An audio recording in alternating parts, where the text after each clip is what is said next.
All right. Welcome, beautiful beings. If you're just joining the live,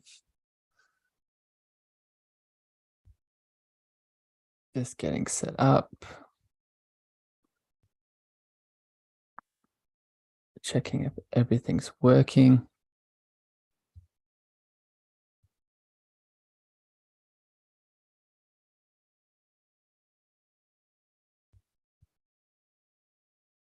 All right.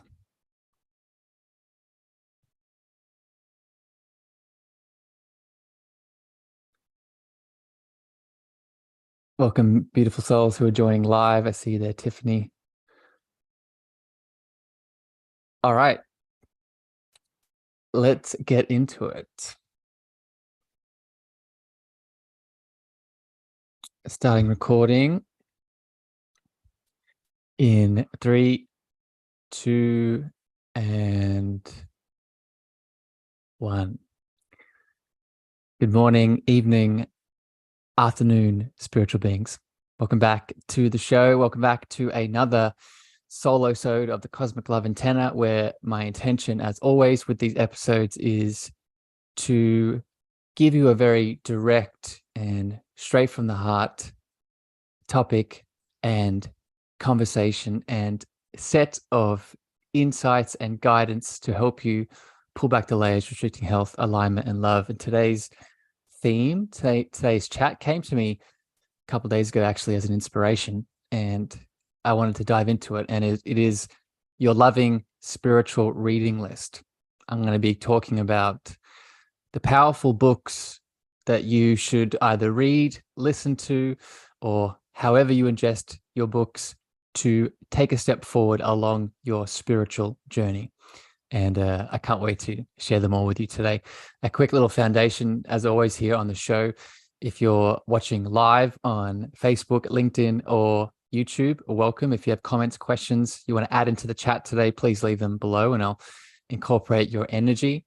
If you are listening on the podcast, please share this out far and wide to a friend, a family member, and a lover, as well as if you have comments, questions, or you enjoyed this show today, you can head over to Apple and Spotify, leave your feedback. And this helps me pick shows, make topics just for you. With all of that, I do want to highlight some of the themes that I'm going to be talking about here today within the books I'm going to be recommending. If you have enjoyed this show to any degree, all of these resources, all of these books are going to light you up, because these books have been a big part of my journey, big part of my awakening, big part of my spiritual loving path, from topics such as manifestation and abundance, inner child, your chakras, angels, trauma healing, dreams, forgiveness, and more. All of these are going to be connected to the books I'm going to be referencing today. So I would get a pen and paper to write down these resources and really take them in to your heart. Before I get into the first set of books here today, I do want to read a review, as I always do here on these solo-sodes. This is a review from the community, that is you, that has left a piece of love for me to tune into and digest. This is from, if I can get it up, this is from Empty Nester over on Apple. Empty Nester says, great connection. Harrison is so open-minded, and I appreciate his views on various life paths. I so enjoyed talking to him about all things internal family systems, and he provides safety and love to our wounded inner selves. He is soul connecting on all the levels, and it was such a delight to open my heart to this conversation. Thank you, Empty Nester. Love received. And if you want to leave your love, head over to Apple, and I'd love to read it and connect into it. Okay, so with all of that, let's get into the topic today. And I'm so excited to share these resources with you. Again, I want to highlight why this is important, why these tools, these books, these tombs of wisdom, if you want to call them that, they aren't just, in my opinion, these aren't just average books. Each and every one of these that I'm going to mention, and I have 20. I'm going to see how long it takes me to get through all of them, because there's a lot of, it's going to activate me. So this might be 2 parts, this conversation, but each book, each resource is not just a book, in my opinion. Each of these powerful tombs of loving insight have awakened things in me, have awakened knowledge that was always there, but for whatever reason had not come to the surface yet. And the reason I share this is these resources most likely will do this for you too. So I would take them into your heart with that in mind. And I would also encourage you, a lot of these books I've done previous episodes on, just on the books themselves. So I'll mention that as I go. So if you want to dive deeper into one of them specifically, I'll reference the episode and put it in the show notes. Okay.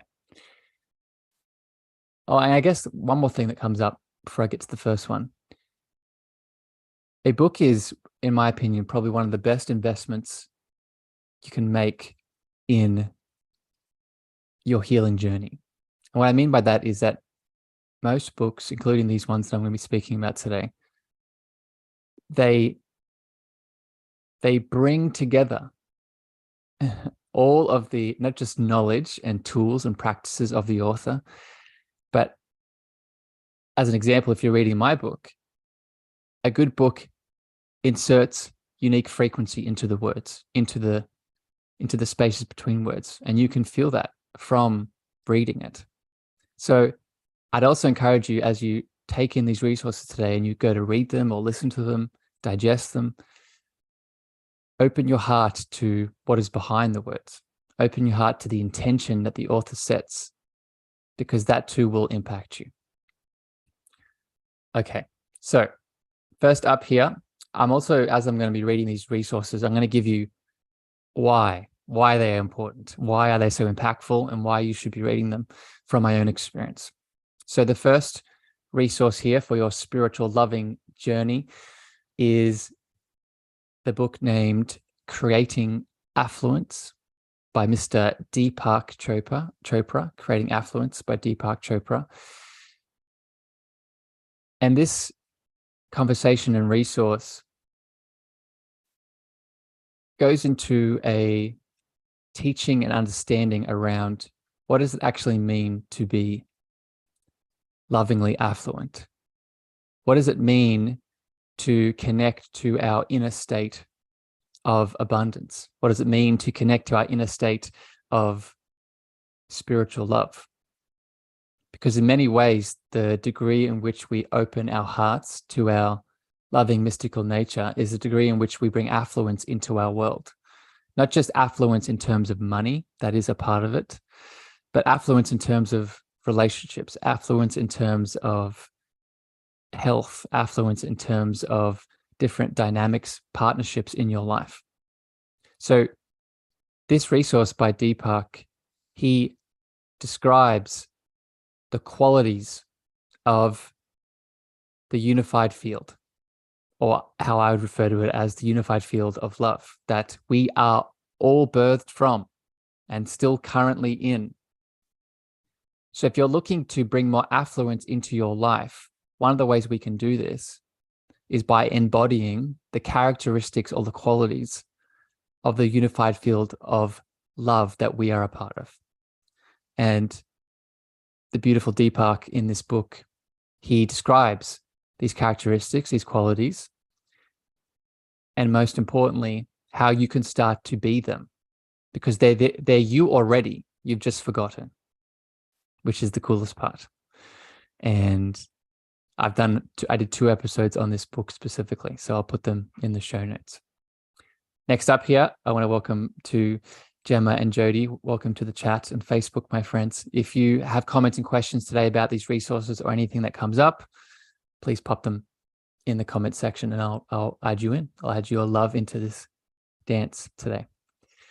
Resource number 2 for you. Welcome, Jackie. I see you there too. Resource number 2, book number 2 is probably I would say this book, this resource, is top 3 most influential on my current path at the moment. And it is called Healing the Child Within by Charles L. Whitfield. Healing the Child Within by Charles L. Whitfield. And as you could probably guess, what this book alludes to is how we can start to not just connect to our inner child, but start to help him or her integrate and heal the wounds from our upbringing.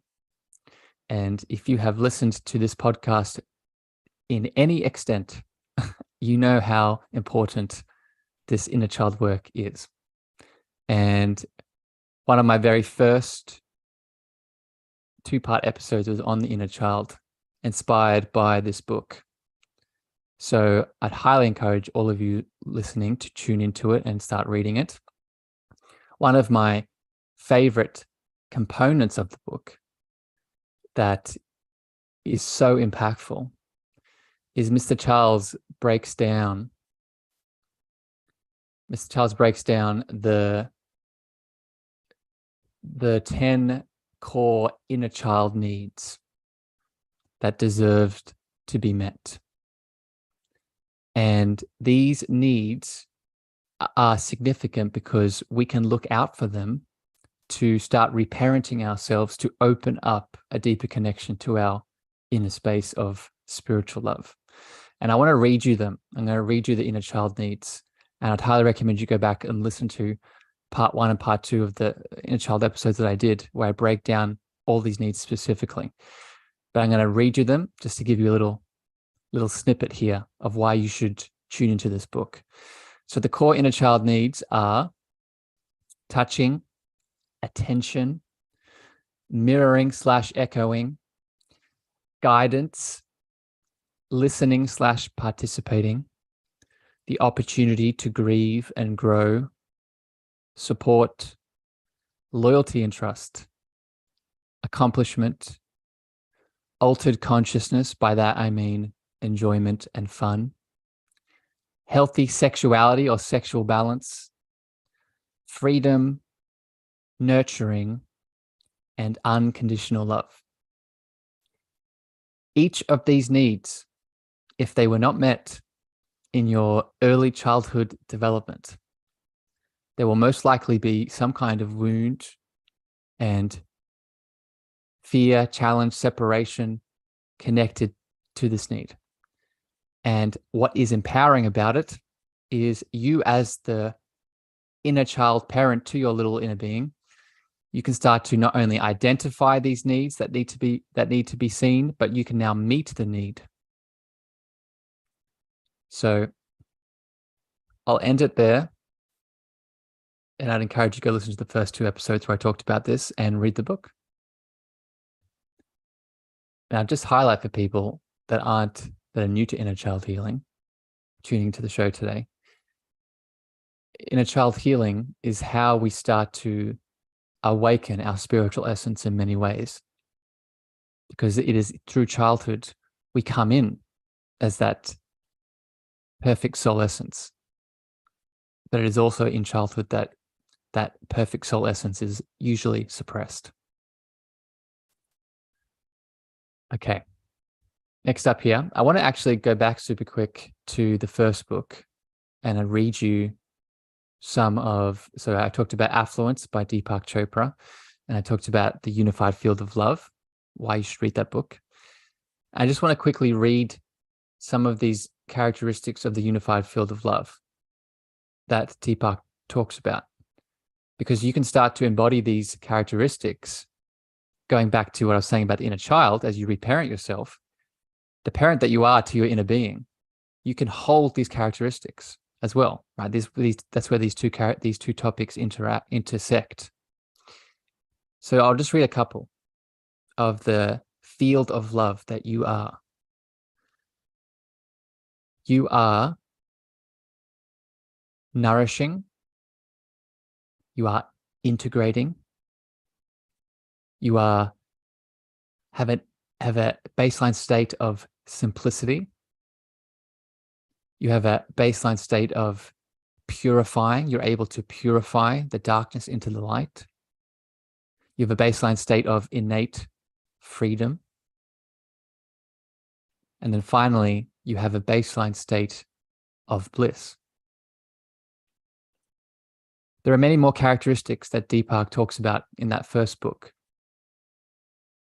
But you can see already that if you start to embody those characteristics in relation to the inner child that we just talked about, that is the healing frequency that you can give yourself.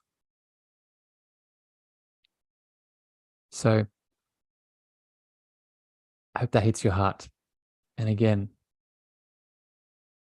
check out the episodes I did on those characteristics. There's many more of them. There's 25 altogether that we can learn to embody. Okay, next up here, book number 3, spiritual loving resource number 3 is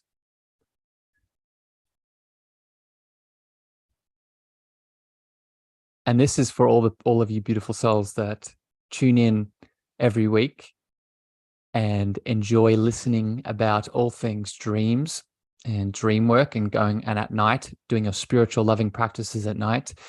The next 3 resources are gonna hit your heart. So book number 3 is Dreaming on Both Sides of the Brain.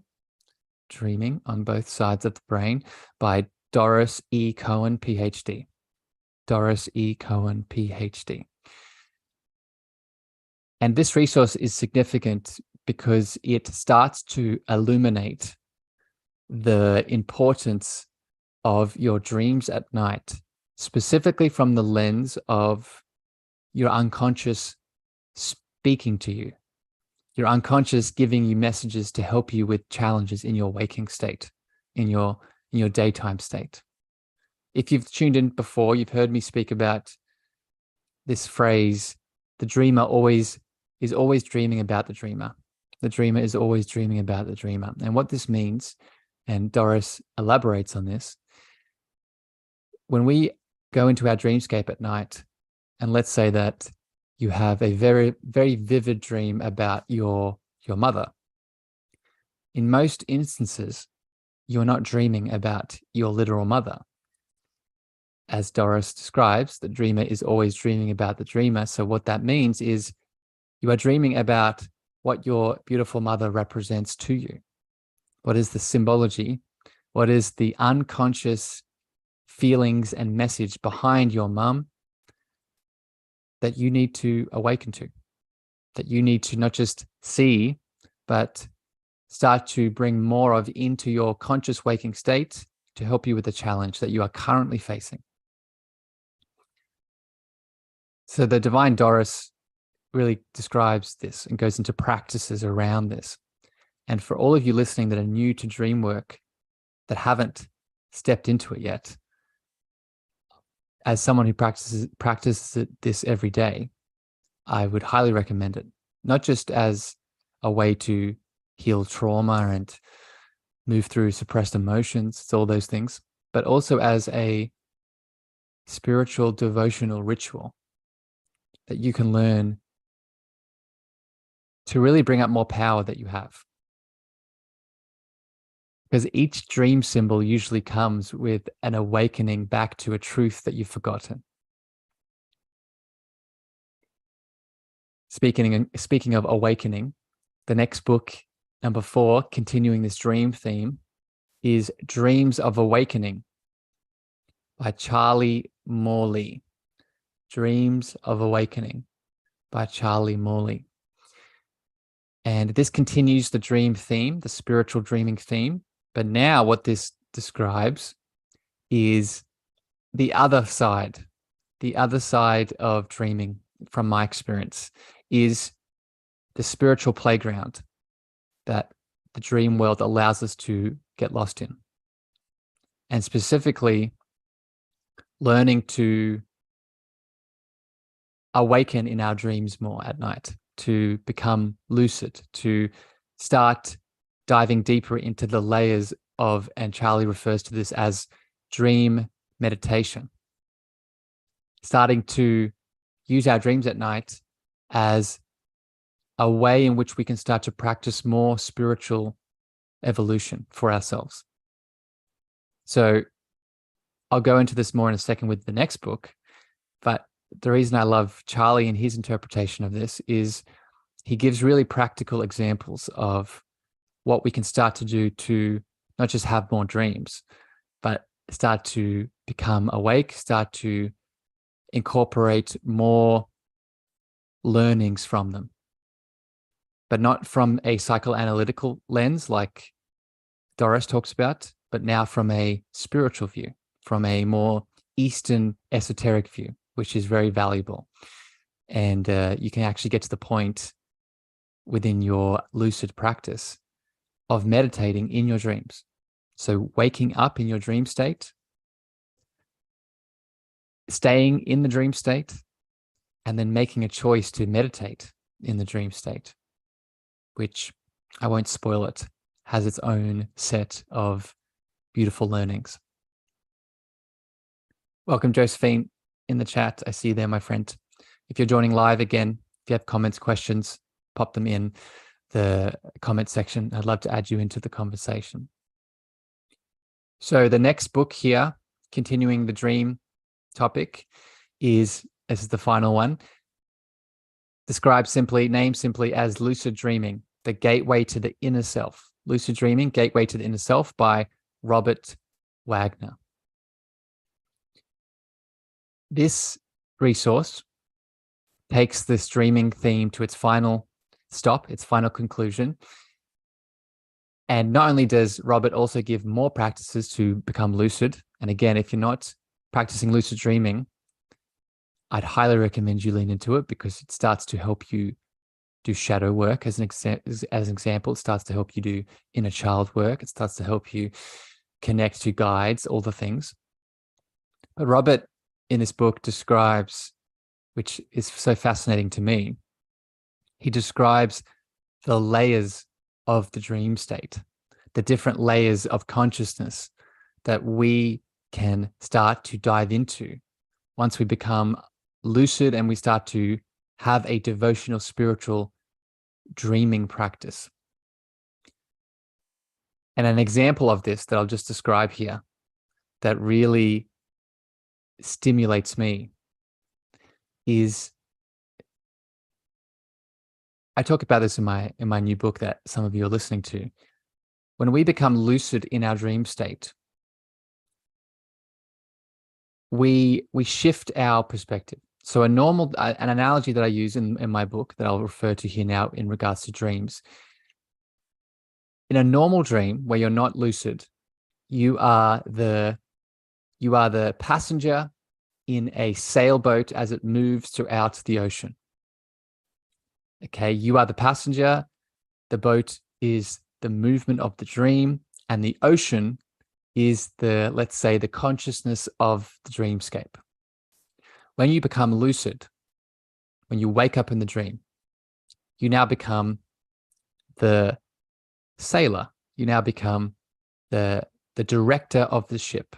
So instead of just moving along with the dream with no control, you now have semi-control of the ship as it moves throughout the dreamscape ocean.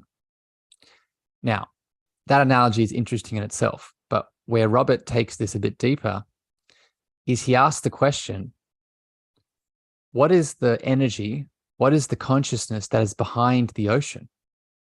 What is the consciousness that is behind the vastness of the dream energy itself?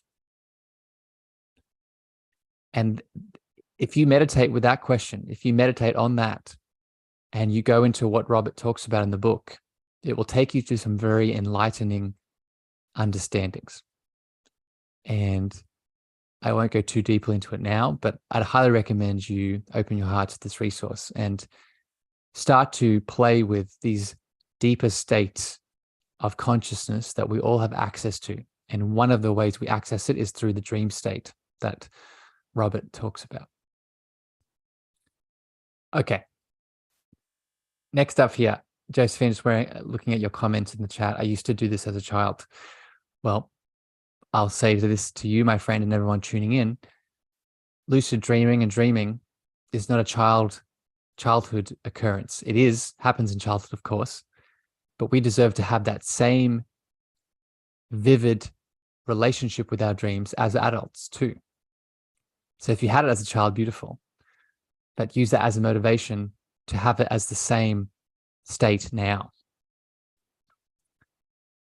Next up here, book number 6 that I want to share with you. And again, this is another, as I read these resources, it's interesting because it takes me to different stages of my own personal development. And this one's a big one in terms of your spiritual loving journey. The resource, the book is Tuning the Human Biofield. Tuning the Human Biofield by Eileen Day McCusick. Tuning the Human Biofield by Eileen Day McCusick. And this resource, this book, is significant for many reasons.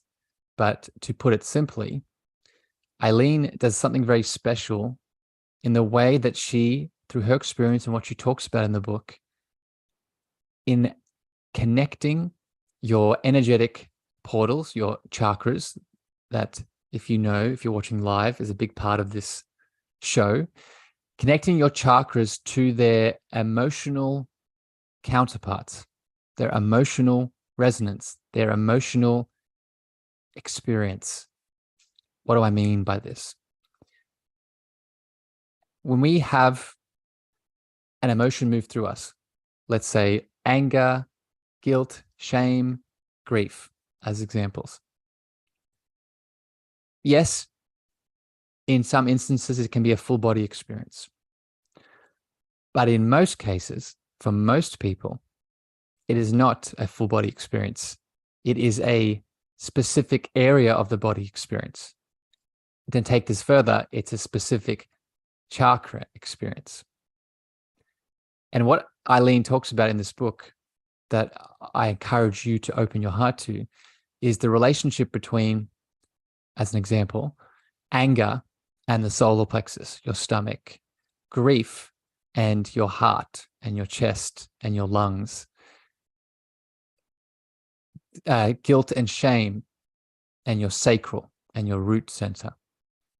These are just a few different feelings and emotions as an example, but Eileen, through her experience and her practice with sound healing and connecting to people's auras and biofields, as she calls it, shows examples and evidence connecting your energetic system to your emotional experience.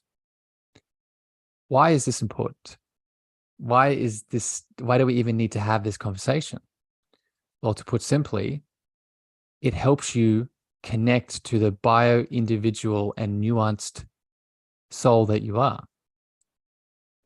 It is much easier for us to clear and release and move on from a dense frequency of guilt, shame, or anger if we can tune into the area of the body that it's holding in.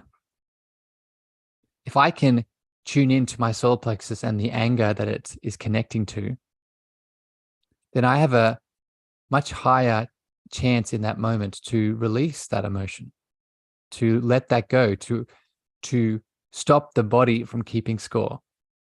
And I'll come back to that, that word later. But this is why I'd encourage you to lean into this resource, because it gives you a full anatomical, energetic, emotional foundation and framework to view yourself as. And for me, this was a game changer because it now showed, and the last thing I'll say to this, it shows the relationship between our physical being and our emotional being. And for a lot of us, myself included, we don't have this connection. We don't have this understanding of our holistic nature. So a beautiful resource there for you. Josephine, just reading your comment in the chat. Indeed, I meant that I used to go back into my dreams and change them. Yeah, I love it. I used to lucid dream. And again, I'd recommend for people tuning in, when we change our lucid dreaming state, especially if we start to incorporate what I just spoke about with Eileen's work, with our emotional body and our chakras, we start to connect our dreaming world, which in many ways I would refer to as the real world, to our waking state. Okay. So next up here, next book, connecting to, flowing on from what I was just saying about the holistic nature of our being and learning to heal ourselves. The next book is Regenerate by Saya G. Regenerate, Saya G. And I'll spell the name because it's a bit difficult. Sayer, Saya, and last name G, J-I. This resource, this book, is important because it highlights our, and I'm reading my notes here. It's very simple. I'll read out what I said. It highlights our pure potential for healing, balance, and homeostasis. Highlights our pure potential for healing, balance, and homeostasis. This is so significant because if you grew up in the world that I did, you may have the illusion and limiting belief that your natural state isn't one of balance or homeostasis, of healing. You may have grown up with the illusion that you have to suffer, you have to sacrifice, you have to just put up with the pain. And in this book, and from my own experience, that could not be further from the truth. Your natural state is one of regeneration. Your natural state is one of healing and balance and homeostasis. And in this resource, Saya goes into the science behind how each of our cells has almost an infinite potential, an infinite storehouse of energy waiting to be tapped into, to come back to balance, to come back to homeostasis. Why is this significant? If you're listening to this episode and you're moving through any kind of physical pain, emotional pain, mental pain, spiritual pain, it's easy to get stuck in the victim. I find it easy. And when we're in that victim, again, we fall under the illusion that that pain, that suffering is your baseline. Again, it could not be further from the truth. And this resource, this book reminds you of that. And Saya has a very beautiful way of articulating it from a very holistic lens. So next up here, we're going to get a bit spiritual and woo-woo now. This whole chat has been spiritual, but I'm going to get a little bit deeper into all things mystical here now with these next 2 books, or next 3 books, actually. Book number 8 is The Physics of Angels by Rupert Sheldrake. The Physics of Angels by Rupert Sheldrake. And I would define this book as left brain support for the mystical. Left brain support for the mystical. And as the name implies, this book goes into the science and the physics behind the mystical entities that are angels. That is, I would now refer to it as angelic consciousness. I've done a few episodes on this show about talking about angels and angelic consciousness, both external angels that come into our reality and our own angelic consciousness. And what this book does really well, and a reason I'm suggesting it to you, is it helps the mind, understand such a spiritual and mystical concept that is angelic consciousness, that is angels. And within our spiritual journey, and our spiritual evolution, it is very important that we do not push against our mind, push against our ego belief systems, because pushing or adding fire to fire is never the resolution we are looking for. We want to love on our minds. We want to love on our egos. We want to help them integrate and soothe them into understandings, such as all the things that are angels. And this book does this really well. So if you are interested in connecting to angels, understanding them more, especially if you've grown up in a very science-focused environment, this will support you. And it will be a gateway into angelic consciousness. And once you walk through that gateway, shoot me a message. Because talking about angels and angelic consciousness is one of my favorite topics at the moment. Next up here, resource number 9 is a book titled Egregores, and I'm gonna spell this because it's a hard word to say. E-G-R-E, Egregores, G-O-R-E-S, Egregores, by Mark Stavish. By Mark Stavish, Egregores by Mark Stavish. So I'm going to explain what that term means and then go into why this book is important. So an egregore is another kind of entity like angels, but more of a negative one. An egregore, put simply, is a thought form that has gained cultural, religious, global status. It has expanded to the point where it is a cultural understanding, a religious understanding, a national understanding. Thought forms, as it sounds like, are entities that we create through the thinking that we express. So an example, a thought form would be in a limiting belief. I, Harrison, am abundant. I, Harrison, am beautiful. I, Harrison, have a wonderful voice. All of those are thought forms that I've just created in this moment. Why this is relevant and what an egregore is thought forms impact us. They impact us as the person that's thinking them, and they also impact the people that we project them onto. An egregore is a thought form that has amassed a large following, has amassed a large populace behind it, a group, a country, a religion, a culture, etc. So why this book is relevant and why I even mention it today is we need to be on the lookout for egregores as external entities that negatively impact us. What are some examples? I think would be the best way for me to describe this for everyone.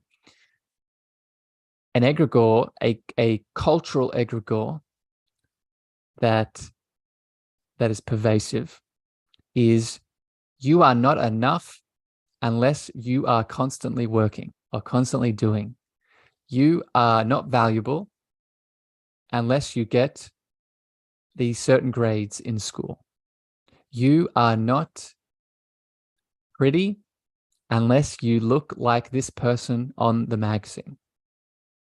All of these are not just thought forms, but they are cultural, societal egregores that if we are not mindful of, if we don't see them for what they are, they become us. We now become a part of the large thought form. And we now run our lives as if that egregore is our fundamental truth. You can see how significant this can be, how important it is to see these egregores. I'll give another example here. This often comes up in religious dogma.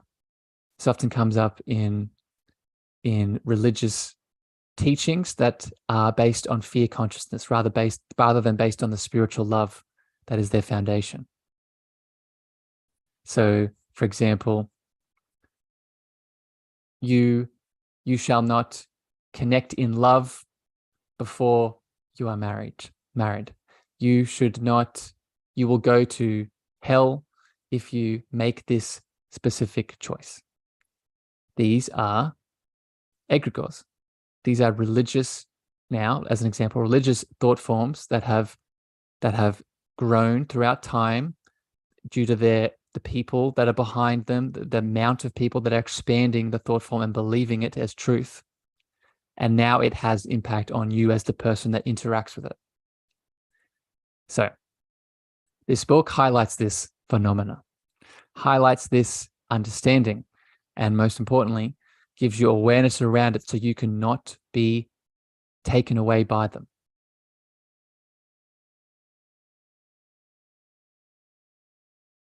I'll leave it there with that one. But I would say take it slow with that resource, because it rocked my world learning about it. And you'll start to see it everywhere in your routine, in your life. Next up here, book number 10. And I may have time to do two more, and I'll do a part 2 with this. So book number 10. And I'm excited to share this one. If you have caught some of my earlier episodes where I talked about star seeds and your alien past lives, this was a big influence for those episodes and those understandings and those rememberings in my experience. Book number 10 is The Convoluted Universe series by Dolores Cannon. The Convoluted Universe series by Dolores Cannon. I think she has 7 or 8 books. There's a lot of them. I ended up reading them all because they're so good. But Dolores Cannon, for people that are unaware of this lovely mystic, she was a past life regressionist that did a lot of past life regressions,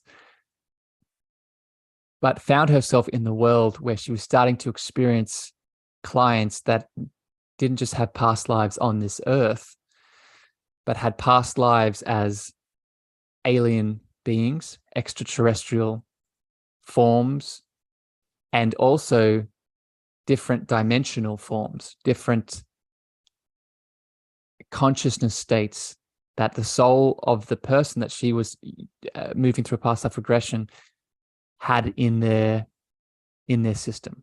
Different lives as not just aliens, but different lives as a soul in different dimensions and different layers of reality. It's a lot to go into, but it's a teaching and a set of understandings that I would simply describe supports your understanding of the multidimensional being of love and light that you are. If you've listened to this podcast for any amount of time, you have got a feeling of this. You've got an understanding of this in regards to your angelic consciousness that I was speaking about earlier, in regards to your Christ consciousness, in regards to your ability to connect to your higher self, in regards to even connecting to your inner child and your ancestral elements. All of this starts to highlight your multidimensional nature. And the reason I love Dolores and her work within this book series is she gives you examples. She doesn't just describe it and articulate it, but she shares real past life regressions and experiences where she learned about these concepts and understandings. And again, going back to what I said before about angels, our mind has a very hard time conceptualizing understandings like this. And when you can have a resource like this one that Dolores beautifully writes and shares, it allows your mind to catch up to your eternal spirit and soul. It allows your mind to have a foundation to feel safe enough in to open up to these concepts. So this is why I recommend it. And it's what it did for me. It helped me understand some very deep and fundamental truths of our being. That, as an example, for the people listening, most likely you aren't just a soul that's incarnated here once on earth.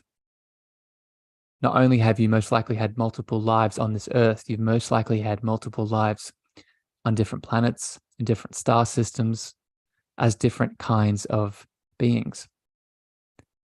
And while this moment right now is the only one that matters, if you can understand this and embody this, you can start to awaken the gifts that you already have from these past lives that are ready to reemerge now.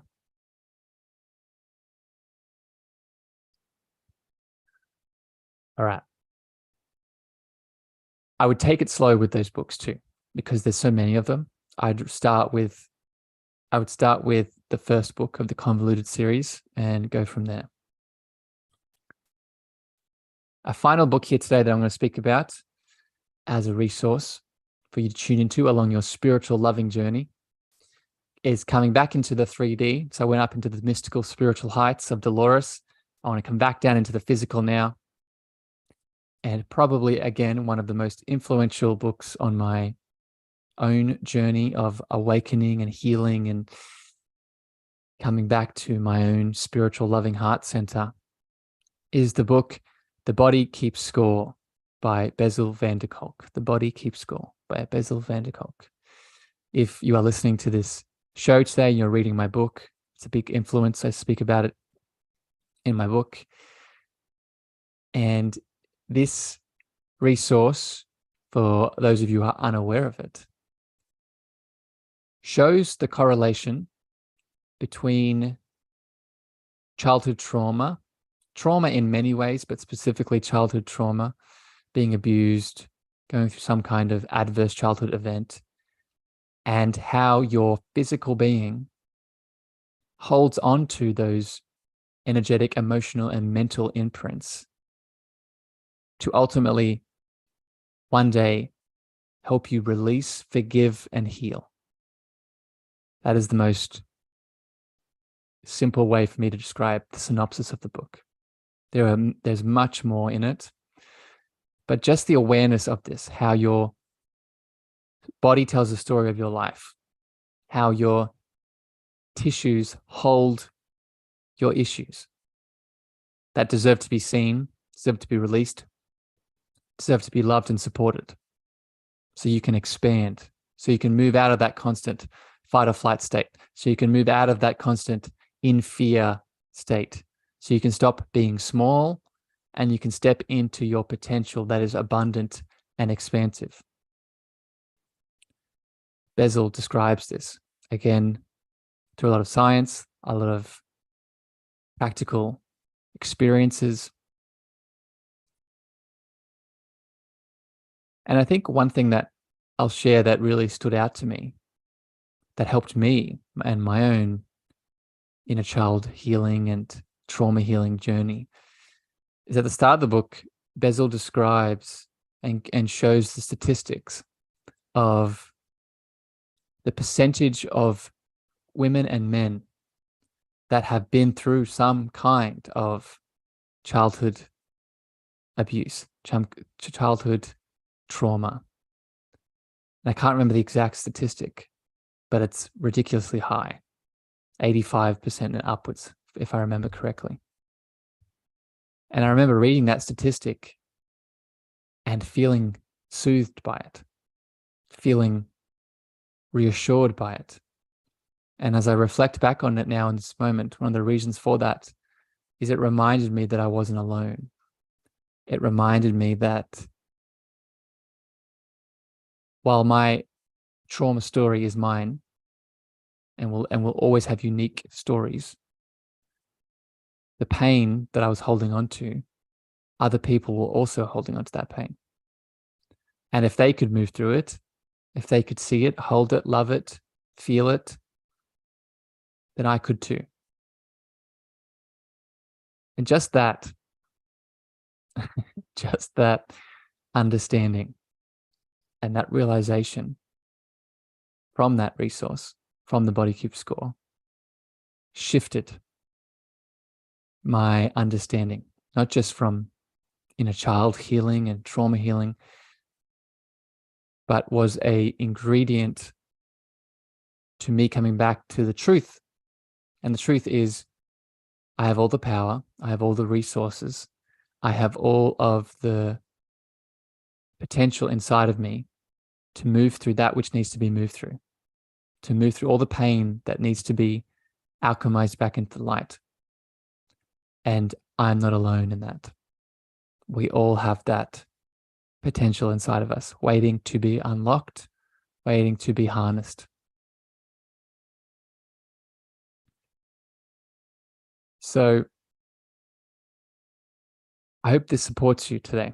I hope these resources hit your heart. I have 9 more to share with you, but I'm going to do a part 2 of this chat because they are extensive and I don't want to rush them and I want to speak about them in depth. So join me for part 2 of this conversation where I'll be describing even more juicy books for you to open up to along your spiritual loving journey. Let me know how these resources and books go. I know many of you have started to read some of these, but some of them are new. A lot of them are new. So I'd love your feedback. Let me know what bubbles up for you. You can leave them over in reviews as well. That way I can pick more topics and conversations like this if it really brought you value. And share this with a friend, a lover that you know needs wisdom like this, needs remembering like these books and teachings. As always, take some action on today's chat. Go buy one of these books. Go listen to one of them. If one of them really hit your heart and opened you up more, that's a sign. But remember what I said at the start of this chat. These aren't just normal books, in my opinion. They hold frequency. They hold deep insight and opportunities for you to remember that which you have forgotten. So whatever one did that for you today, activated you, take action on it. Tune into it and learn from it. And Jackie, Dolores Cannon's books are awesome. Yeah, she has so many of them. The Convoluted series is just one section. I think I read like 11 or 12 of her books because they're exactly what I was just saying. They activate you. You know what she's speaking is truth if you're at that state to receive it. So, all right, wonderful beings, I'll leave it there. I'll see you in part 2 of this series. But until next time, until then, I send you love, I send you light, and I'll see you again very soon. Bye, everyone.